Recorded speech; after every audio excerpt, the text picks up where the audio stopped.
We begin with the phone call South Korea's acting president and Prime Minister Hwang Kyo-ahn had with U.S. President Donald Trump. During the telephone talks, the two leaders reaffirmed the alliance between Seoul and Washington as Hwang stressed the importance of coordinated efforts against North Korea. Kwon Jang-ho starts us off.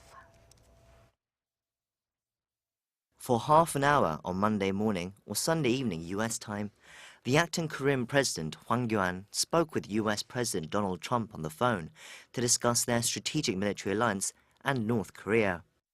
According to statements from both offices, Hwang congratulated Trump on his inauguration before stressing the continued threat from North Korea and the need for the two nations to work together to denuclearize the rogue state.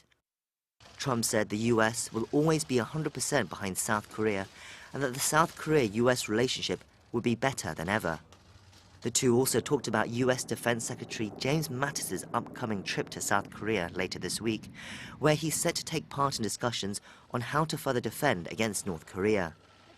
Hwang also updated Trump on Seoul's position concerning the U.S. missile defense system, THAAD, which is scheduled to be deployed on the peninsula later this year. During Trump's election campaign, he had made comments on several occasions questioning the value of America's strategic alliances with countries such as South Korea and Japan.